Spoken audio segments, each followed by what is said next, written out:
Hello and welcome to TU Dublin Talks, episode 3. My name is Daniel. I'll be your host for today's episode, and joining me is Stephen Harris. Hello, Steve. Hi guys, my name's Stephen. I'm a third year sports management coaching student in TU Dublin, and I also work along with Daniel in the sports centre. Yeah. How are you? Good. Just yourself, the whole thing going on. Just been tapping away, doing assignments, just kind of sitting in my bedroom. Yeah, I think we're all pretty much in a similar situation, but it's a beautiful day out today, which is great. Yeah. I think it makes it a little bit easier. And for people who are going to listen, we're recording this on Tuesday, so if it's raining when you hear this, when we put it out, we're not mad. It was sunny today. Yeah. No, I'm good today. I think saying the weather plays a part. Got a little workout in this morning. I think that helps as well. So better than most other days. Yeah. So as Stephen mentioned, he is one of our sports management and coaching students in third year, and Stephen is a men's physique competitor. So for anyone that doesn't know what that is, do you want to explain a little bit? So best way to think of it is, if you look at the whole premise of bodybuilding, it's about basically presenting yourself as lean as possible, as big as possible. Men's physique is a subcategory of that. Basically what it is, it's bodybuilders and board shorts. So it's less so the massive bulk, it's more about like the athletic kind of beach look. Still very hard, and you still get tanned up, but it's good crack all the same. And I try to compete once a year. I usually do the spring season. This year I decided though to do the autumn season, which has really played to my advantage this time, because as of last week all events were cancelled for the whole spring season. So when you look at bodybuilding, what it is people try and put on weight for about 6 to 7 months of the year to try and gain. And then, like anybody would before they go on the holidays, the same way you put the board shorts to go on stage, you try and lean down. So it takes about 15 to 20 weeks most lads will put aside to do it. So they would have started back in December or January, and they would have been very late into their prep or their preparation period for it. And then everything would have been cancelled. So I'm touch wood that we'll see spring season, because I would have been very late into the prep, and you're training at this point. We've been training 7 hours a day, 7 days a week. Jeez. So for that all to be cancelled and all the competitions to be called off, it wouldn't be. So I'd rather, hopefully now if everything works out and we're back to normal, I'll compete probably in October. That's the plan. We'll see. So you mentioned that you're the board shorts, you're not the budgie smugglers now? No, budgie smugglers in the board short. Not there just yet. Primarily because my legs are not big enough. I wouldn't. Takes a lot of guts to get on stage around budgie smugglers. Yeah, definitely. So I'll stick to the board shorts for the meantime. But I'm hoping one day I'll be able to move up the class, but at the moment we're on the board shorts, which I don't mind. But and you'll get a free pair of shorts for your summer holidays, so it's a grand win. So you mentioned that you obviously get tanned up and stuff. Do you have a preference? Are you a Cocoa Brown man, Bondi Sands, or just whatever they have in the bottle? So the first time I did it, because I've competed twice. So I started competing in 2018. 2018 was my first show. I competed in the PCA Ireland, which is it's a English federation, the second biggest federation in the world, after the IFBB, or the International Bodybuilding Federation. They compete all across the UK and in Northern Ireland. They're known to run a really good show, and a lot of these shows, because there's so many competitors and it's a one-day thing, they can get quite sloppy in the way they're ran, and they're not as efficient as a higher or a more mainstream sport we ran. So you kind of have to choose and pick and choose who you want to go with. Okay. I chose PCA because they're known to run a good show. So 2018, I did my first show, back to the tan, and I didn't know there was a specific bodybuilding tan, right? So what I did is I live in Blanchardstown, and there's a tanning salon in Blanchardstown Village. I went to the girls there, and the thing is, being from Blanche, like a lot of lads do get a spray tan done, so not a single eyelid was blinked. I walked in and I was like, lads, I need to get a tan, and I explained the premise. So this poor girl decided to order the darkest like tan for like tanning purposes that could. And I came the next week and she sprayed me down. And you know what? I understand why girls like getting a spray tan. You know what? You're really good at a tan. Like, instead of being translucent like we usually are being from Ireland, like it's nice to actually have a bit of colour on your skin. So I got the tan done. And you look mad because you're dark as in the night. And you're and you're walking around the shopping centre and everybody's staring at you. Because you're really leaning the face. Because usually at the start prep, like I'm 92-ish kilos at the moment. Which I'm comfortable to sit at, and I eat about around 3,500 to 4,000 calories a day, and that keeps my weight. I don't really go up or down weight on that. I've been, since I competed in April, so I've been kind of bringing my food back up since then, and I'm kind of long before I start to cut again, just for preference. So at that point, I'm 74.5 kilos. Like I'm not 90. I mean, I've dropped all 20 kilos body weight in the space of 16 weeks. So I look ghostly. I look like a skeleton. So like my cheeks are gone, my eyes like are pushed back. Yeah, sunken in, and I'm knackered all the time. So I'm walking around the shopping centre looking like a skeleton who's been on the beach too long, and people are staring at you. But the thing is, when you go to the show, if you don't have the tan on, you'll get. Then they stare at you as well. Anywhere else, you look grand. Yeah, you know, with no tan. When you go to the shop, it's like, why is he not like straight out of Jersey Shore? Like, so well, I showed up to the first show anyway, and it's on stage, and it was my first time competing, so I was very nervous. Now, I compete in junior men's physique, which is under 23s. I'm not big enough to compete with the big boys yet, and hopefully I'll do eventually. But at the moment, we're going to stick to the juniors because it's why I can fit in the age category. I will. So competed there, and I was not dark enough. That was the thing. I thought I was grand going in, but I was not dark enough because I didn't have the proper bodybuilding. Yeah. What's the difference? Do you know, like between a normal, like say, like a spray tan or a bottle of tan that like a girl might use on a night out, and the bodybuilder's tan? What is actually bodybuilder tan is like tarmac. That's the only way to put it. So, like a spray tan is usually like 1 to 2 layers. Now, I know from the personal experience of getting done myself, you get the baby sock and that poor woman. So I got that done. But then the next year, 2019, this year, I decided to do it properly. And there's a thing called Pro Tan. Pro Tan is the official bodybuilding tan. And they make specific tan for men's physique and one for bodybuilding. So it's a lot darker. It's even darker than the darkest spray tan I could possibly get my hands on. Right. And I was literally like, I looked like I was like an oak tree, an old oak tree. Well, you know them old people that live in Spain who like live on the beach all day. Them old trees that are like mahogany. Like I was that color. Like, and it's just much darker. And the reason for it is when you drop the weight off, you can see yourself in a mirror. You look very lean. You get a 4% body fat. I'm not that at the moment, but you can get down to there. Get down there in a good day, and you get yourself down to that weight, and you're trying to show off how lean you are. Now, when you're on a stage, so you're up an elevation, and then you're up there, and the judges are sitting. There's a 5-panel judge sitting in front of you. They want to see you for the best they can. So there's down lighting on you, but the lighting can either affect it in a positive or negative way. So the best way to show off how lean you are is the darker your skin color, the easier it is to see details in your physique. So the premise of it is you get the tan to be darker so you can see more detail, so you can see the work you put in. So that's the reason why it's so dark, is to make up for the lighting shine on you, and so the judges get a clearer view. So I got it done properly then. I actually did it myself, and I got my mum to do it. Oh, really? Yeah. Yeah. The paint roller on?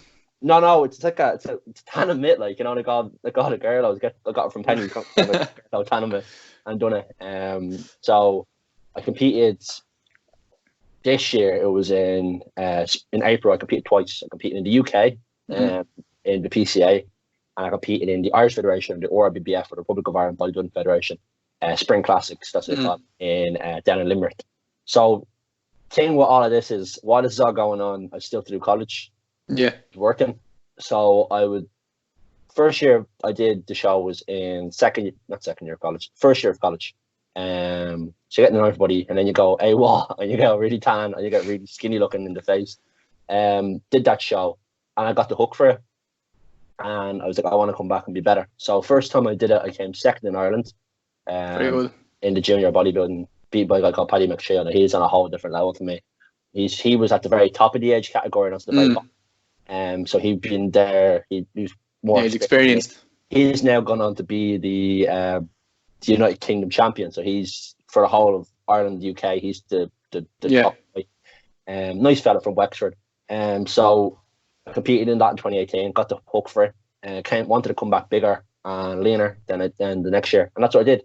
Came in lighter, but was bigger. It's all a big curtain, big mirror basically. So you're coming in, you're getting lean, you're getting depleted, and then you're filling yourself up as much as you can with food to try and get as full and bulky looking as possible, but while being that lean.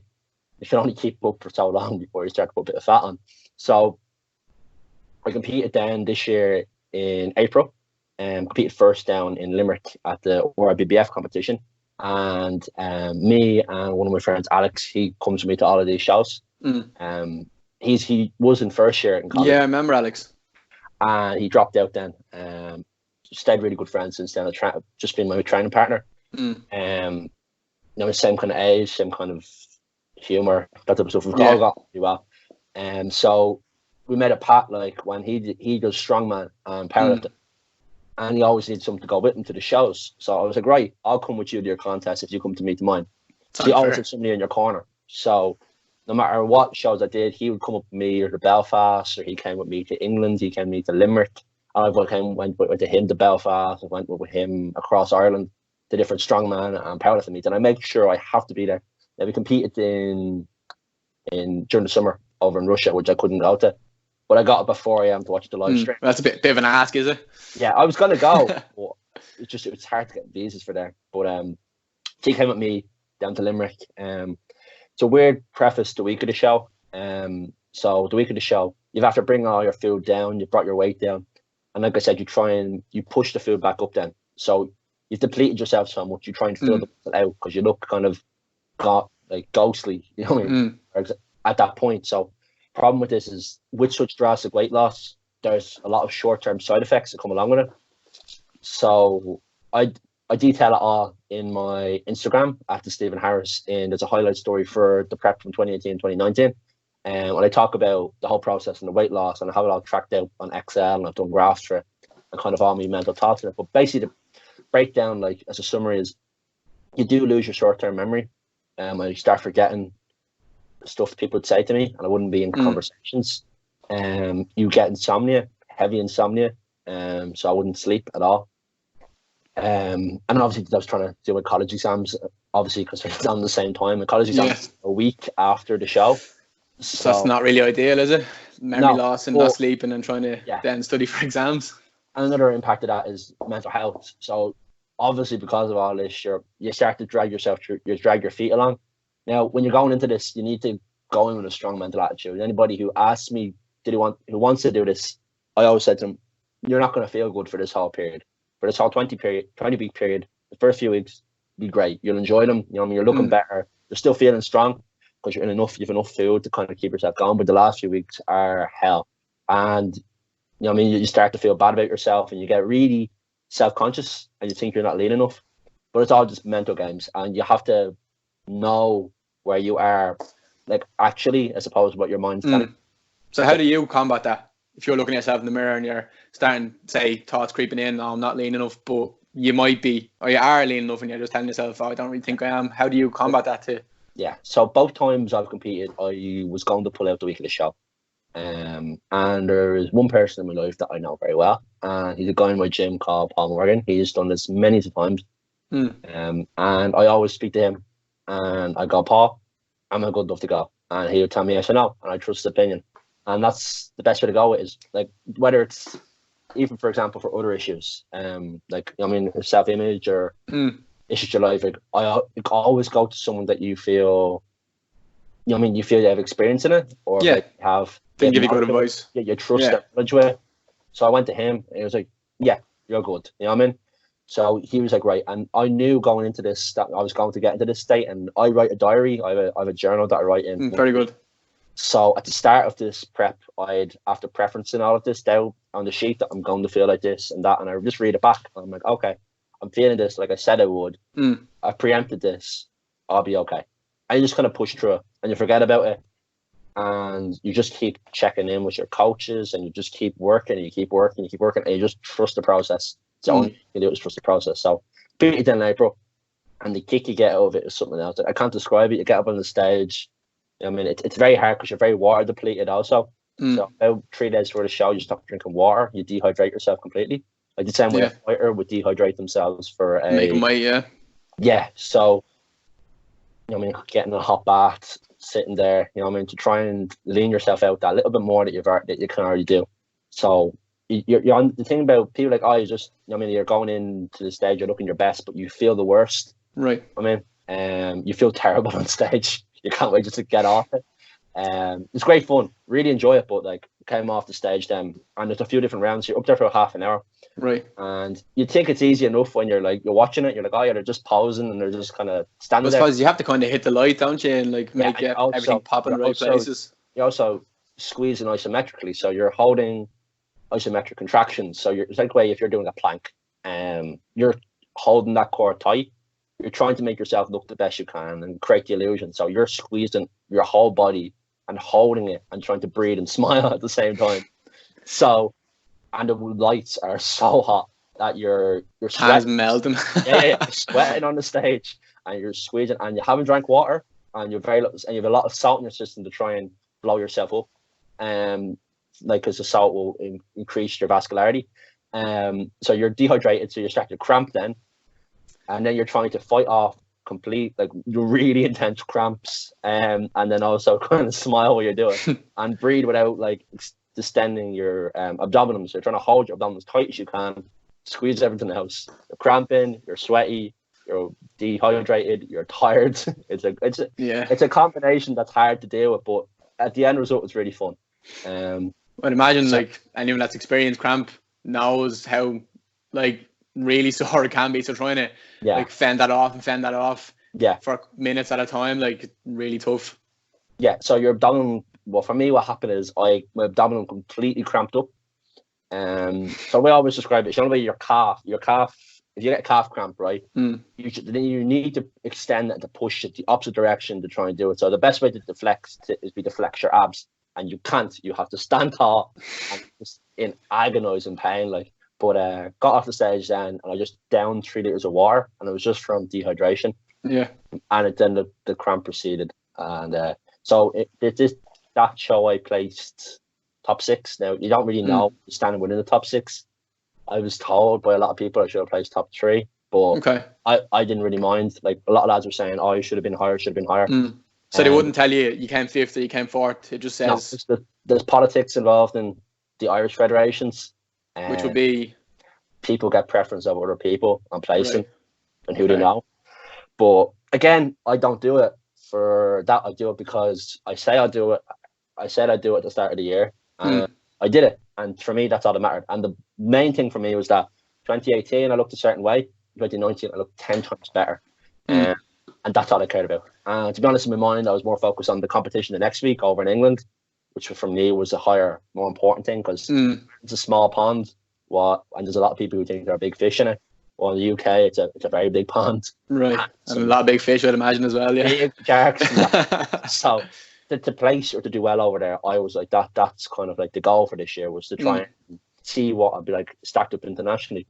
So next week flew over to Bristol, and then weirdest place ever. So flew into Bristol, again, covered in tan. And the thing is, you've tried to get this tan off for a week and it doesn't come off.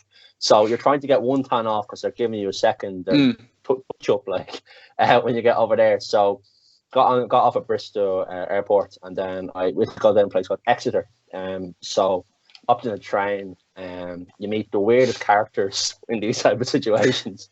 On the way down to the train, and me and Alex again ended up in Exeter in this housing estate in an Airbnb. Realised it's a one bed with a single bed. So tops and tails in this place for like 3 nights. 2 big lads in a single bed. Couldn't have been a nice fit. So, but a good crack on it, sound like. So went down there. I had to do food shopping off, because I had to cook when I got over there for the few days before the show. So I'm cooking, covered in tan. Alex is there eating pizza because he doesn't care. Because he's a tease.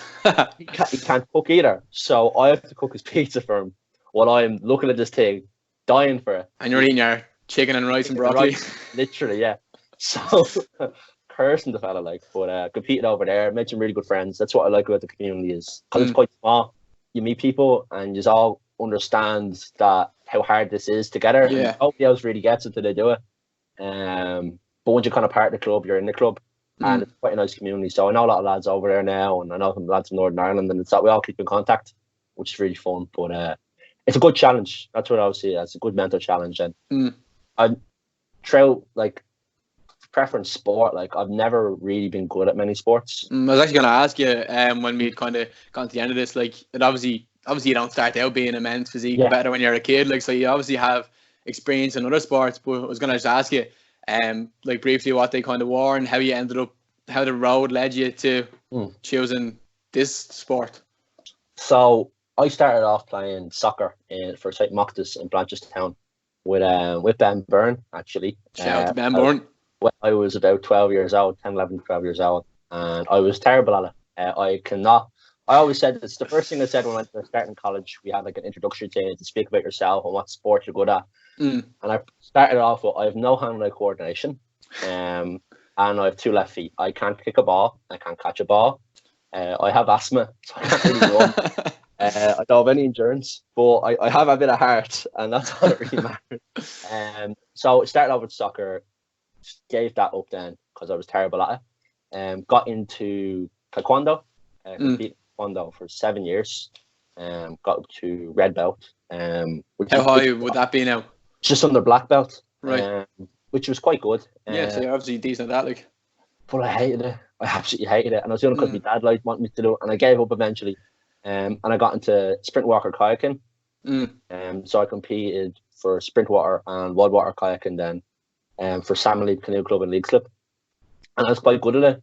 I was actually quite good at it. Like, and I was keeping up with the big boys, and I was part of the A squad. So there was different squads of everybody competed individually, but certain events. So if you think of a kayak or a canoe, you can have 1, 2, or 4 people in it. So I was competing in the 4-man, the 2-man, and then individuals also. So did that. I was quite good at it, but the problem was the expense. So you're there for about 2 years, and then they ask you to buy your own boat because the new people coming in they obviously need them the club boats for them. So a boat about 2,500 to 4,000 euro. Yeah. So that was me out the door for that one then. But the thing with that is I started weight training then. They had a gym in the club, and obviously it's quite an upper body intense sport that you start training a bit. A lot of the lads had a little muscle on them. So it started then. Got into high diving then for a bit. I also played ice hockey. Played ice hockey up in Belfast for the Dundalk Bulls. Not in Belfast, sorry. I've done a lot of sports. The list is extensive. It's very long. I've left them for 2 main reasons. Either you don't. I played for Bridget's GAA club also. Yeah. Again, realised I can't kick or catch a ball. I was very good at warming the bench though. Very good at warming the bench. Look, we all have our part to play. I know. If ITP ever needs somebody to keep the seat warm, I got you. So played them, and it was for 2 reasons mainly. Either I wasn't good at the sport, I didn't click with the people. I value sports participation a lot. Yeah. It's kind of one of them things that I stand under, and like there's a lot of good that comes out of sports. You know what I mean? Whether it's for people's self motivation, their esteem, a social part of it. Yeah. Like everybody likes to do something they're good at. Definitely. But it depends what you're good at, and depends how good you are if you want to do it. I mean, if you're putting, like I was putting St. Bridget's, I was putting with a team, the A team, and these boys been playing gas since they came out of the womb. Yeah. I started at 16, so I had a 16-year disadvantage on them, and I was training every day in my back garden, trying to learn how to solo, trying to learn how to catch a kicking ball, and I was struggling like hell. And if I was putting a B or C team, I would have been much better, and I would have got my game, but I never got my game because I was part of the A team. And I mean, I just always felt a disadvantage, and you got quite disheartened from that. When reality got on really well with the lads, and I really enjoyed playing with the lads, and I enjoyed the game itself. So what I think is, it's not how good you are, it's who you're put to play with.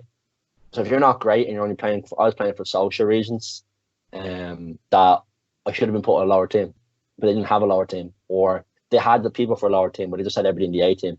Right. So what I decided to do was quit that, and then I ended up getting the strength sports. And the reason for that is because if you're on your own time, You're your own boss. You're only against yourself.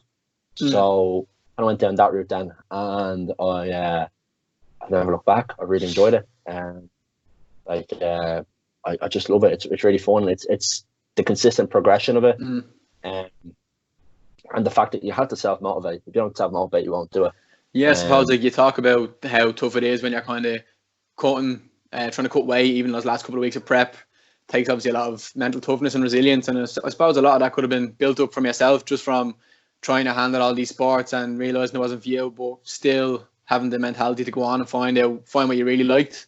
I think that would have probably built you up a lot, like mentally, to be able to not like say deal with failure, because obviously like it's not a failure, but to understand when, right, this isn't for me. I've given it a good go though. I've tried my best. I'll move on to something else and I'll find what I actually like. Like that's not a lot of people will do that, and a lot of people will be rabbit holed into one sport from an early age and will kind of stay there. But like you're saying, you didn't enjoy say football as much, so you left it. But that's not easy for some people to do, just to leave a sport because they feel like they have nothing else, or they won't be able to try anything else. And then obviously you've tried everything. So I tried everything. I didn't mean I was good at it, but I did try. But I've always been like that. So like I've never been told no as a kid, and not in the sense of like a sport brat type of way. No, but like you can do whatever you put your mind to. Like if I wanted to do something, like I'd do it. Like I was never into sport as a kid. Like from a younger age, I never really got into it, and like I was more into technology. And I competed in a lot of them tech events as a kid, and so primary school I did the Intel Young Scientist. Yeah. I'm really big into data and data analytics and that type of stuff, and that's why one of the examples in college course we have is performance analysis, or basically data analysis for sport, and I love it because I can bite my teeth into it. So as a kid, I got into the Intel Mini Scientist Awards, and I won that, and it was the first thing I ever won because I'm never good at sport. And when I won that, I was like, right, I have to be happy with this. And me and one of the lads, my friend Akio, we just started pushing down that route, and so we did that, and we moved on, and then we came to secondary school, and we'd always been doing that type of academic kind of extracurricular stuff in school. Yeah, just kept doing it, and then years old boy, we did stuff like a thing called the F1 in schools, which is basically you build a whole your wind tunnel test, you build a car for F1, it's a FAI sanctioned thing, so FIA sanctioned, and basically you compete nationally and then internationally. The World Finals in Abu Dhabi every year. You build a car, it's like a scale car. You race them against the other ones. You build a pit. And you have to go through aerodynamics. You have to learn computer-aided design, coding. You have to build a website. You have to build a project book. So these are the things I've always enjoyed. I've always been good at that kind of project extracurricular work. I've never really been good at tests. So I kept pushing and excelling at this. So we then decided to enter the BT Young Scientist then in 6th year and 5th year. 5th year we got rejected. It was a terrible project, so we got rejected. So you're in with the big boys there, aren't you? Like that's top projects can't put into that. Yeah, so did that, and then we're like, right, let's come back with something better. So what was the one that got rejected, out of curiosity? It was using agar and bacteria to power cars. Okay. It was transforming them into biodiesel, and then making that into then running cars off that. So because we've done the F1, we're like, we'll keep kind of automotive and we'll push it. Didn't work out. So again, I don't understand the word now. So I was like, right, we'll do it again and we'll get in this. So we entered again. But what happened before that is me and Akil used to go to the BT Young Scientist every year. And it was kind of a tradition we had. We'd go, we'd look around the stands and we'd try and rob ideas. Because neither of us had a job. So what we did for work was we entered competitions and we won prize money. That was what we did as like that age. So I was like, I don't want to get a job in a Tesco or a Spar. I'd rather win €3,000 in prize money, and that'll do me for a few months. How many competitions would you be entering in? We entered a good few every year, like 4 or 5, or I mean, like depending on the year. But so this year we went to the BT Young Scientist, and it was the Central Statistics Office were there. We were talking to the lads there because Akil very into the tech scene, and I was less so much. I was more the business and design kind of side. Right. He was an engineer through and through, and he still is. He's doing electrical engineering now. we went up to the stand and we were talking to the lads and all, and they're like, oh, if you sign up for this competition called Apps for Gaps, which is basically build an app using data analytics and open data, which is basically data that anybody can access. Mm. And the prize money is $3,000. We're like, oh, you piqued my attention. So we had a look at it and realized only 7 people a year enter this competition, and their apps were terrible. Now, no offense to them, it was pretty poor work that was put in. So we were like, right, we can definitely win this money. This is very easy to win. So I came up with an idea around using open source data, which is basically these massive sheets of Excel, which has information that anybody can access. And it allows what we did is we took that data and we tried to reinvent it in a way that would help people. So everything you use, whether it's WhatsApp, Snapchat, Facebook, Google, Amazon, they all have cookies, which are basically little trackers of where you've been. And that allows companies to dictate what to advertise towards you and to individualize adverts. So this is explained now for anyone wondering why they keep on getting ice cream ads and talking about ice creams. This is why. Yeah. So what we did is that, so they record all this data and then they sell your data onto another business that then advertise that product to you. So let's say you want a new iPhone and you look at a YouTube video for iPhones. Well, YouTube will then get that information and they'll sell that out to advertising agencies. And then Apple will go, Daniel was looking up videos of iPhones. So anytime he goes onto YouTube, he'll get iPhone adverts. So that you're more likely to buy an iPhone than a person who looks at Samsung adverts, for example. So that gets pushed to you then. And then that kind of gets put in your nose and you consistently are looking at this and eventually you'll probably buy. And that's kind of the premise of it, real basic way of doing it. So like, okay, they're recording all this data on us and there's a lot of different ways to do this. How can we flip this around? And instead of it being us getting sold stuff, how can we benefit from this massive amount of data being collected? Because like it's a good way to go about it. Like if you can help people with it as opposed to sell people stuff and still make a how can you do it? So we came up with a thing called life stats, which is basically statistics for you. So what we did is we applied this big data information to everyday applications. So for example, we found a problem in car parking and street parking in the city centre. So if you're driving around the city centre in the streets, you're looking for a car parking spot, you don't know where to look, you're driving along. Instead, the app knows where the car parking spots are that are empty and it'll direct you through Google Maps directly to it. So we pushed advertising over that on top of that. And then also the information from that would be relayed to Dublin City Council. So they know where to invest money, where not to put money into. So let's say public transport, we could tell you how full buses were, how empty they were, where they were on their route. And this allowed the government to go, okay, let's say 1,000 people are using the 37 route, but 5,000 people are using the 38 route.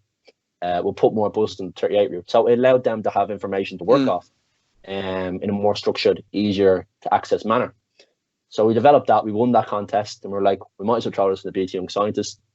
Entered into that, we won second in technology and the statistics award in that, which I was very proud of. It's class, yeah. That we were selected as one of the top 10 businesses from that had potential to become businesses. So we entered a thing called the BT Business Bootcamp, which is basically a week-long incubator program, which is basically where they bring you in, you just talk about the business for a whole week and you just work on the idea and that alone. So we went with that. That was up in UCD in their Alpha campus, I think it's called. It's like their startup hub. Right. Worked there for a week. We basically, what happened is the groups are split up and you're put with a different group.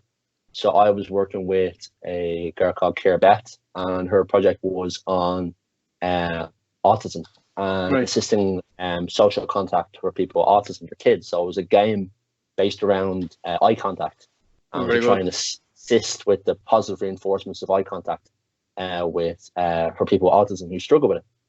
So what was the statistic that she gave us was 64% of employers hire based off eye contact, and it's like 62% of people with ASD or autism avoid eye contact. So to try and force that positive messaging before they went into the employment sphere to try and get to increase their percentage of eye contact, and then that would hopefully get them the job and integrate them better in society. How did you fare out with that? So we won. I ran the team. I've always kind of done that kind of lead and kind of role. We won the team. and we won that outright, which I was really proud of. Really, really proud of that. So I was then sent off to Switzerland on my own to represent Ireland in the International Swiss Talent Forum, which is basically a collection of individuals, one from most European countries, and we talked about different elements that was happening in the world and how policies should change. So I worked on smart cities, and particularly intellectual property, and how intellectual property, or like the owning of ideas, should be implemented in the future in the context of smart, sustainable cities. So because our project was on using technology within the city, within the city furniture, like bus stops and car parking, that it applied over. So I was selected for that, was sent over there. So I've always been pushing through that because, well, I've always been good at it. The same with the sport. People go to sport, they'll keep pushing, but I just kept running with that. So then after that, because we'd been doing all this, I'd missed a lot of school. So I'd been to Switzerland, I'd been all over Ireland. The business had been pushed to the international. It was pushed to the Dublin Tech Summit. So we became a startup business then, and we're working with Enterprise Ireland. And when we were entered into the Dublin Tech Summit, and we're one of Ireland's top 100 startups that year. This was all in 6th year. While I wasn't so fairly young, like. Yeah, while I was not studying for my leaving cert. So, like I said, I was never good at tests, but I was really good at this stuff.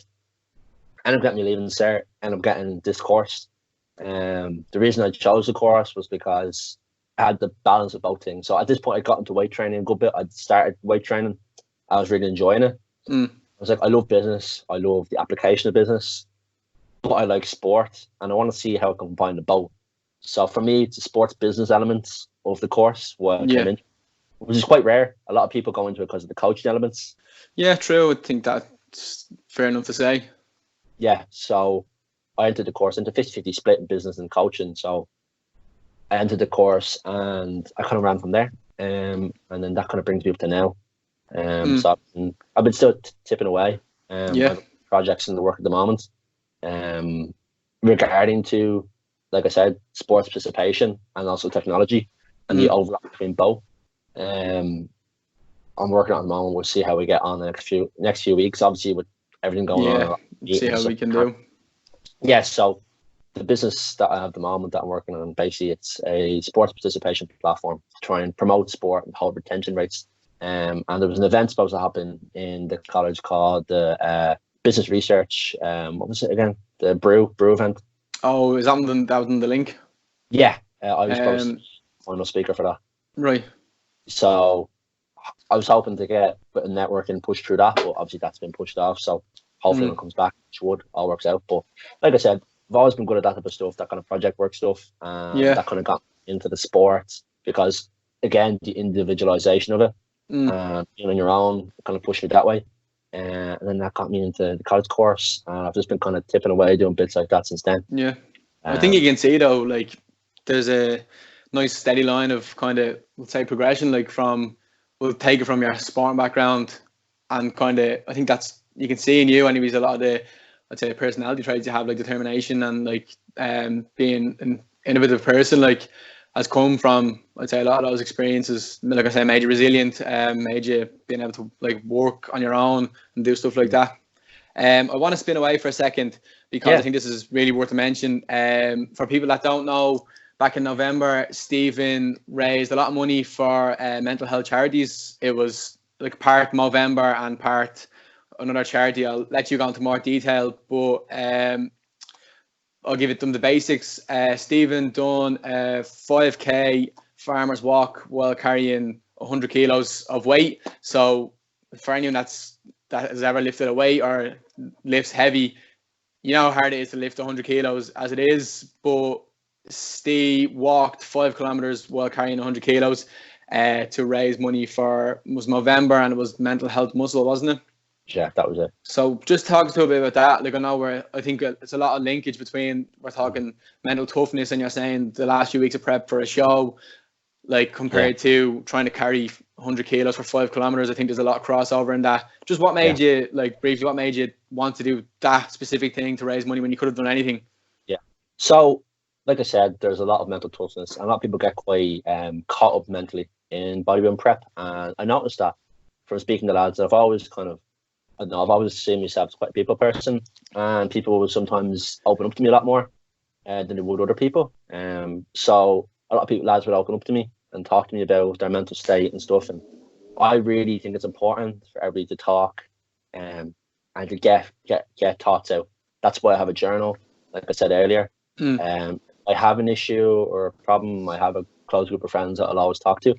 It's just the way my family's raised me. And my dad's quite open like that. He's quite an emotional man, which I really respect with him. Yeah, that's important, especially kind of Irish culture is a thing that can be overlooked, and people will play the hard man and be like, oh, I don't have emotions, but of course we all do, and it's perfectly fine and should be encouraged to express them when you feel them. I always think about like a cup, you know what I mean? Like every time you have a little problem, you know, talk about it, the cup fills. And eventually the cup's full and then it overflows. And you don't want to overflow because you'll always have little issues and things will go against you. So the more you just, instead of letting the cup fill up, you drink the water and you spit it out. You know what I mean? By just talking the information out to whoever you feel comfortable with. I think it's the best way to do it. And I was seeing a lot of issues in strength sports specifically in regards to mental health. And I've always kind of been interested in it because I've had my own, everybody has their own demons and they've had their own issues with it. Yeah. And because I've always been in project work, I've been like, well, I can do something. You know what I mean? Like I said, I've never been like, I can't help or I can't do something. So I was like, how can I help and assist with this? So last year, 2019 November was Movember, and I'm a big believer in the Movember cause, considering it's to assist with both mental and physical attributes associated with men's health in regards to prostate and testicular cancer, which are huge killers and aren't checked for in the same way a lot of men don't check their mental health. They don't check for these physical issues. Yeah. So I was like, well, how can I raise a bit of money and also assist with the information around trying to push that to people that I know? So because I'd built up a little bit of very small following, but following the people were quite interactive with, I noticed that like I was getting it like on posts I put up regarding bodybuilding stuff, I was getting about 50% engagement of my followers, which is very high, and it's above averages. So I was like, well, these people are listening, and a lot of them are people I know, and a lot of people are in the same kind of position as me, that seeing a peer talk about it or to do something about it might assist one or two of them, which I knew a few of them were feeling certain ways, and this might help them kind of push them back into the straight and narrow. So I was like, okay, well, what's the definition of strength? You know what I mean? Like, how can I help with strength? So, like I said, strength is about, you know what I mean, not just carrying something, but expressing things and pushing. You had a nice quote, actually. You had a nice quote on your kind of like a tagline for your thing, was I can only carry so much on my own. Very good. I like that. Yeah. So, like I said, you can only carry so much weight, and as the cup fills up, the weight gets heavier. But two people can carry a load much easier than one. So if 3 people lift 100 kilos, it's only, I can't do it. 33. Thanks for the quick. That's why sports and not engineering. Only 33 kilos each, you know what I mean? While if one person carries 100, and especially if they're not 100%, it's even heavier. So I was like, well, how can I physically replicate that? You need people to help you and the mental resilience of that. So I picked the 2 numbers for a specific reason, and the event for a specific reason. I call it Stronger Together Ireland, based on the reason that you are stronger together, you're stronger in numbers.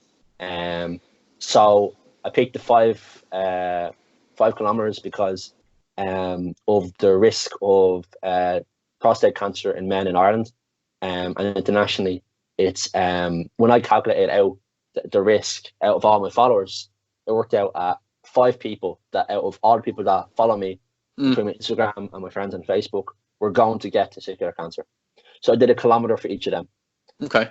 Then in terms of the weight, is 100 kilos. 100 kilos. The reason I did that was due to the fact that 100 people, I think it's either every day or every month, get prostate cancer. Right. So I wanted to add significance to the numbers, and the farmer's carry is one of the most basic exercises. You literally have a weight in each hand and you walk. Now, so you've done it with, I won't call them logs. I think there's a different name for them, is there? yeah, they're literally called farmers carry implements. They're made for it. So what they are is they're about 25 kilos each. They're a bar of metal with a handle on it. You just give it a go. Problems are very unstable and difficult. So we decided the college would be a good spot to do it because I couldn't get insurance to do it anywhere else. I wanted to do it in the Phoenix Park.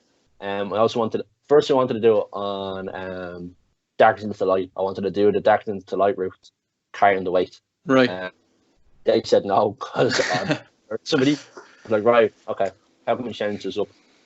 So I was like, right, I'll do it in the Phoenix Park. So there's an avenue in the main part of the Phoenix Park, which is perfectly flat and it's a nice long thing. It'd be easy to film and easy to count distance.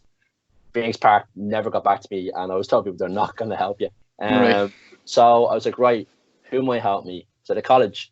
So I was like, trying to think where I could do it. So then we found the Astro pitch. It's a white line running down for 100 meters. Yeah.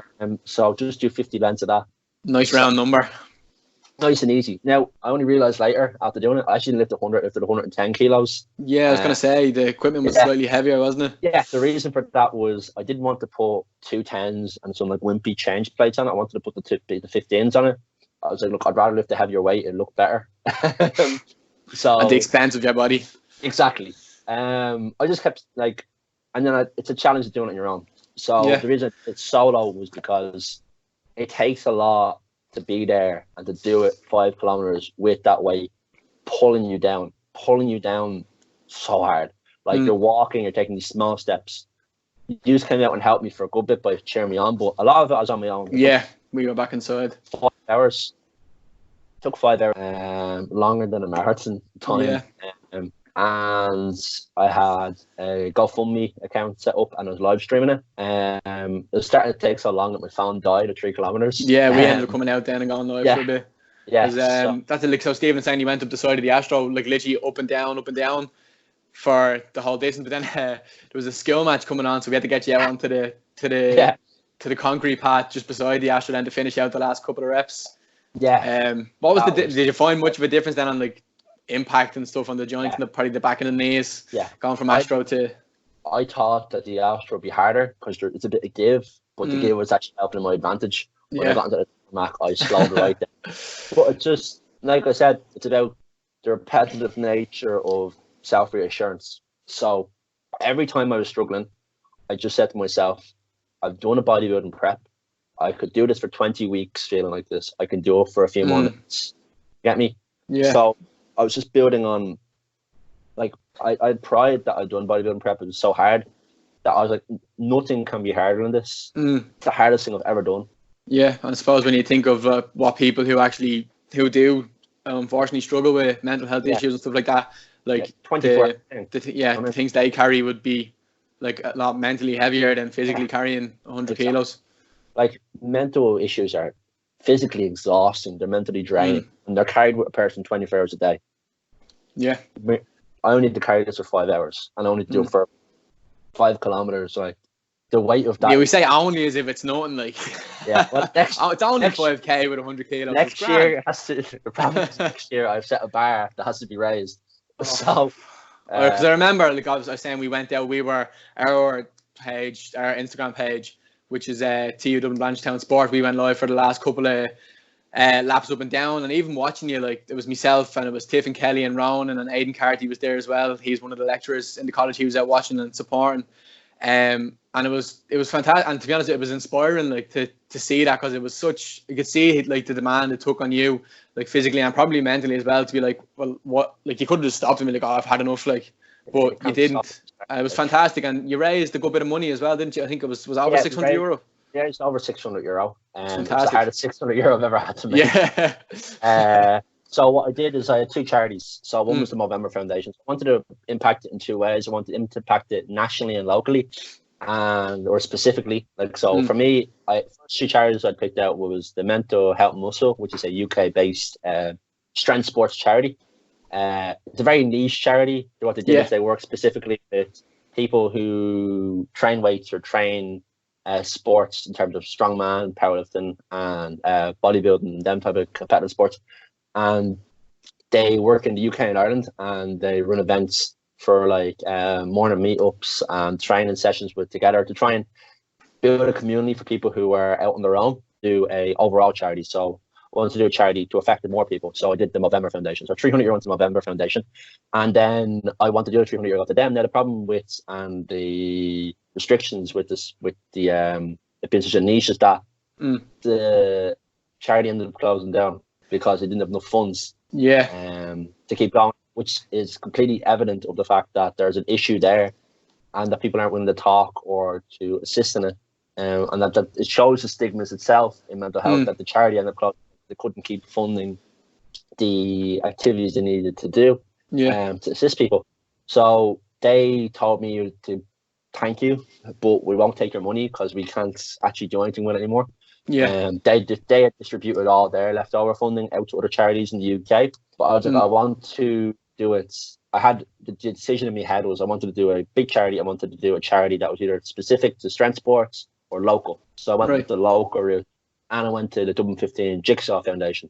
Very good. So I'd worked with Jigsaw previously. I did a thing called the Choral and Nog in secondary school, which is basically like the youth city council. And we worked with promoting them in Blanchardstown, and also I was elected. Basically, it was the youth Blanchardstown Dublin City Council. The Fingal County Council, the youth version of that. And we put a lot of money into Jigsaw, and we did a lot of talks from them, and we did a lot of work with them. So I was like, they're perfect fit. And I know a lot of people who've either worked with them or worked for them, and I was like, they need the money. So the other 300 went to them. Actually, the thing is, with all of this, is I've wanted to do more events with it. Since then, so today I'm shaving my head. All right. Okay. Yeah. So there's a thing called the Clear the Head campaign, run by GCU Student Union and with Pieta House, because Darkness to Light has been put off this year because of the COVID-19 outbreak. What they're doing is a thing called Clear the Head campaign. So you just went on me there, Steve. Can you just say that again? You just went on me a bit there. The Clear the Head campaign. A Clear the Hair campaign run by Pieta House for their Darkness to Light event. So what it is basically you shave your heads and you donate the price of a haircut to the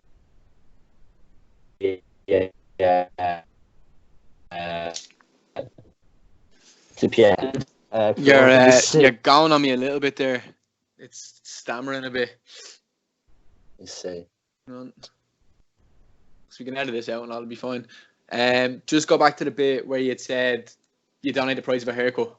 Yeah. So you donate the price of a haircut, or you donate what you can to Pieta House to try and help with their work with mental health. And then it affects a lot of, like I said, it affects the two things that I care about, which is people trying to talk about problems that they have, and then also men's mental health. So things like. So that's what I plan to do later today. So be sure to send us a picture of that, anyways. Yeah, because I've seen the blonde tips, and now we're going to the baldy. Yeah. So went from a mustache with blonde hair, and now we're going to. So I'm gonna buzz cut it later. That's the plan. Lovely. Look, everybody's losing their minds during quarantine. And the problem with the whole quarantine thing is a lot of people aren't able to engage socially, but they'd usually be able to. And a lot of people rely on that to keep their positive mindset up. That people who do struggle with mental health. So for them to even see me being in Asia and having a bald head with my big alien-shaped head, it might help them go, all right, like, people understand where I am at, and it might just help them keep ticking along. Because the problem with the COVID-19 thing is it's such a focus but there is every other issue with society and medicine is still there. People still are getting cancer. People still are having mental health issues. People still are obese. You know what I mean? There's always other issues that need to be worked alongside this. It's obviously the focus at the moment, but we can't forget about everything else. And that's what the Clear the Head campaign's mainly about. Yeah, I'd seen Nathan McAloon, who would come in to speak on campus before. He runs the ladvoice.ie page. He's doing the same thing, but his one was called the Headstrong campaign, but same gig, shaving the head. raising money for Pieta House. So if people want to check out that one as well, that's at ladvoice.ie on Instagram. He's doing the same sort of thing. So if you want to go check it out and see what it's about, support it, do. Just to finish off, so we've covered a lot. Obviously, I think you're an interesting bloke, and hopefully our listeners do as well, because you've had kind of a dabble in everything, I think, really across your years in terms of sport, talking business, fundraising for mental health. You've done a lot, like, obviously at a young age. Just want to finish off with, so I know you've started up a society, brand new society in TU Dublin, Blanchardstown. Do you want to just, like, I know you have a page and also you can plug the page and stuff, and just give us a brief kind of overview of what it is? So with all the stuff I've done in the past, through the businesses and stuff, a lot of people who haven't done that in secondary school can't do that now. So BT Young's Contest is only for secondary school. All these competitions are mainly focused at secondary school and primary school students. And if you're after not doing that and you want to get into it now because you feel like your college degree is great and they'll care about that in your interview, but you're up against a lot of other people. And the thing with problem is there's a stigma with institute technologies that they are lesser quality than a higher ranked institution in terms of the university ranking. So how do you go into an interview and beat somebody with a better degree than you? You get me? So it's about that other stuff you've done, the extra stuff you've done, the extra mile you've taken, the fact that you can show that you can work in projects, you can work individually, you can work creatively, you can work as part of a team. And you've done this on your own initiative. So there's a organization called Enactus. Enactus stand for I can't remember exactly what they stand for, but they're basically a social entrepreneurship organization that help promote student or third level entrepreneurship through social means. So example that I use is, think of an issue or a person that something affects them or you in your social circle, and think of how you can help them or what you could do to help them, and then think of how you could help the people that are in their life that is affected by the same issue. And you choose that niche issue, and then you push it and you build an idea to work it out and to decide how you can help these people. So an example I use is, there's a campaign run by UL, or a friend of mine, Jack O'Connor, who I met actually at the BT Business Bootcamp, and been friends ever since. He has a business called Moya Nua. What they do is they help and they build sustainable planting implements for sub-Saharan Africa. So he's from the countryside, and he taught about farming and how can you help with farming. You know, in Ireland we have a huge amount of technologies that assist with that. In sub-Saharan Africa, they don't, and they're on quite a small budget, and they have these huge plots of land that have to be catered for. Now, the problem with sub-Saharan Africa is it's a really top, thick, hard, dry soil, and the wet soil where you need to plant the seeds is quite deep. So he was like, well, how can I assist these people in streamlining and improving the rate of productivity for this process? So he built a planter, and it's a really simple bamboo planter that assists them to speed up the process and have a bigger yield from their field. So he found the niche issue and he solved the problem for it. And the thing is, it's social business, so it's you help them but also to make a profit. So it's a win-win for everybody. You know what I mean? Everybody wins out of this issue. So what you should do with Enactus is, it doesn't have to be that big or in a different country, but you think of a local issue or something that affects your community, and you build an idea around that. And what Enactus do is support you, and they help with financials and mentorship, and they put you in contact with the right people to help. So how many people have you got in it so far? So obviously say Blanchardstown Enactus. So as being part of TU Dublin, we're part of Enactus TU Dublin, which is ran off Energy Street, but we are a sub section of that, Enactus TU Dublin Blanchardstown, or enactus.tudb, which is our Instagram. Go give it a like and follow. And so we have 10 members currently, and we only have creative digital media students right now because they're the only people who've got a chance to talk to. But it's open to anybody. The great thing about it is I want everybody to get involved. So let's say you're doing mechatronics and somebody's doing early childhood development and somebody is doing creative digital media and a sports student. They can all come together, and the things they've learned through college or their own experience, they can put together. So let's say the sports student knows I've judged from a lot of our sports students is they're quite open and charismatic people. great for speakers, great for speaking. Let's say a mechatronics student is really good at coding or developing software or developing a hardware device. The early childhood development understands the sociology and the psychology of this. If you bring all these people together with all these different impacts and different points of view, you can come up with a really good, sustainable project that can then actually impact people and can work through the years. So basically, Enactus then supports this, helps push this through, and it goes to the national competition, in which there is €40,000 for grabs to invest into your business. Be nice. Yeah, not too bad. And then this, then you go into international stage. You compete internationally against Enactus from around the world. Enactus is in thousands of universities across the world, from the Middle East to the US to Canada to across Europe. The national finals this year is in the Netherlands. Now, hopefully, it still goes ahead. The great thing about it is there's a bursary, so they cover your flights, they cover your accommodation. All right. Very good. So you go over, even if you haven't qualified, you can, and you're part of Enactus TU Dublin, you can still apply for the bursaries and get your €300 free, sponsored by KPMG, to then go to the national to the world finals and see what it's like at this type of scale. How would someone go about? So if I'm a student now and I'm listening to this and I want to go and join the Enactus Society, how do I go about that? So either pop me a message at the Stephen Harris on Instagram, or you can message the Enactus TU Dublin page. Sorry, at enactus.tu db, which is our specific page. And then basically every Monday in A001 in the A block, we have a meeting at 1:00. So even if you can't do either of them, you can still come by, pop your head in the door. There's very few of us, so more the merrier, and just join in. We're still quite new, and we've only been operating since second semester this year, so we're still building a project. So if you have any ideas or anything that came to mind that you might think you want to work on, come down. You will find people that want to help you, and we can build the ideas out from there. So that's kind of the premise of the society at the moment, and that's where we're currently at with the society. But no, it's all good fun, and we're all just out there for a laugh and trying to help a few people and make a few bob over at it. So it's a win-win for everybody. Yeah, well, it's definitely interesting. All right, so if anyone is likes the idea of it or is keen, definitely either drop Steve or the Enactus TU Dublin page a message. I just want to finish off then.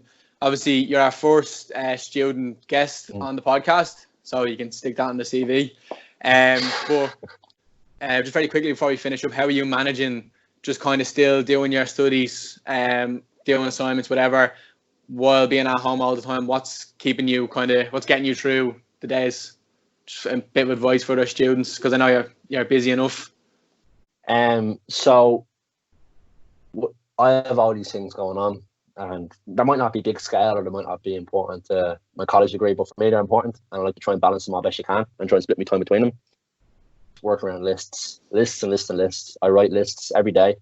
I write a list every morning, what get done, and I just work through it. Like it's you can have an assignment, and you know yourself, it's always very hard to start one.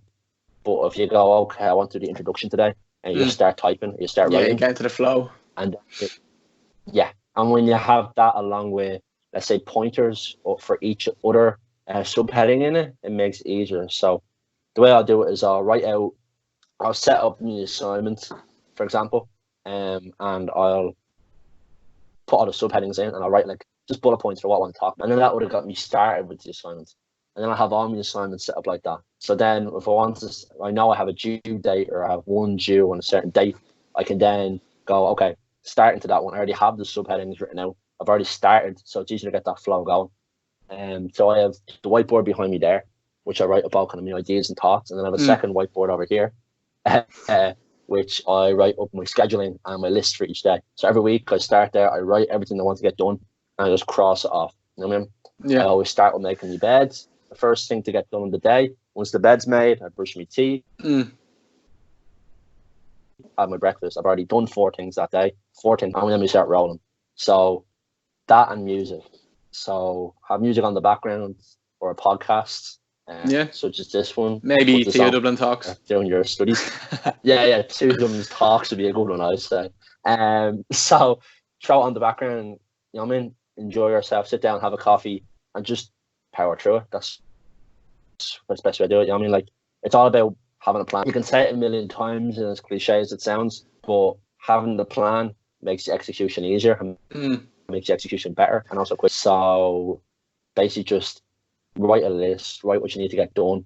Make sure you don't write too much that you can't get it all done because it'll dishearten you. But even if you don't write enough to get done, you can always do more. But I would say like smart goals, keep them a list that realistic. Yeah, smart. So specific, measurable, attainable. What the rest of them are. Attainable, realistic, and timely, or something like that. Time. That's it, yeah. So that's a nice way. Certainly a nice way to do. Yeah. That's a nice way, definitely. Yeah, so I think, that's no, as I know, obviously, from knowing you, that you do get your stuff done, you're fairly on the mark, like you don't slack. So I think you'd be a good example to give the students on how they can be more productive. But that's all I have from this today, Steve. Really enjoyed speaking to you. Thanks very much for coming on and being our first student guest. Of course, to everyone listening at home, thanks for coming to our TUD Talk, and we'll see you again soon for another new episode.